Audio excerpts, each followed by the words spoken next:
13 days ago, I told you guys Intel was going down to about $44. This was February 6th.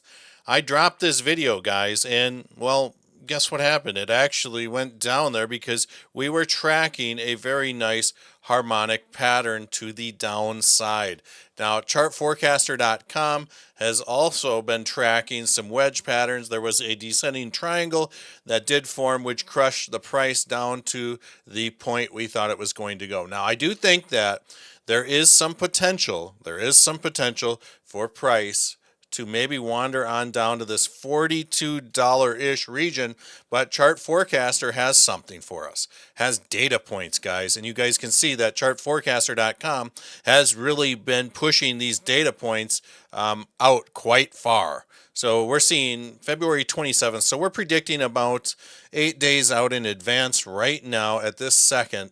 It's calling for bullish or bearish momentum on February 21st, which is this Saturday. But we've got a problem. This Saturday is a Saturday. The markets aren't open. So we're going to look for Monday for this little blueprint to print bullish or bearish momentum. Now, there is some other things that I want to talk to you guys about on Intel. And really, that's the formation. Back here, we had no idea really what kind of structure we were going to be looking at. But now it's pretty clear. There was a pretty heavy trend line here where the price was rejected. And now we're kind of seeing a little bit, you could maybe argue that there could be some sort of a falling wedge or something of that nature that is trending into this zone here. So I do think that Intel is possibly gearing up for a reversal, possibly, hopefully to the upside.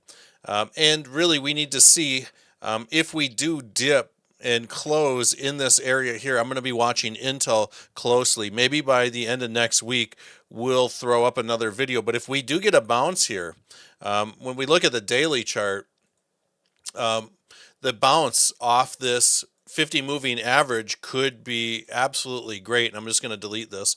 But this could be a great point to kind of come back up. And you can kind of see if we do bounce off this 50 moving average, there'll be a nice symmetrical triangle squeeze, or maybe even a little bull pennant here to maybe revisit that $55-ish level on Intel. Now, if you guys want chartforecaster.com, there's a special going on right now for a 3-month trial. It's 50% off the first month. I think it's like $25 when it's all said and done. But to get this kind of primo alpha, we've got some auto harmonic pattern detection, rising and falling wedge detection. We've got ascending, descending triangle detection, Elliott wave theory detection, things like that. And a lot of these pattern detectors are still in beta, so I need you guys to cut me some slack on that. It's hard to develop this stuff on your own. But that's my thoughts on Intel, guys, and we'll check up on Intel here next week. So subscribe so you don't miss out on that video.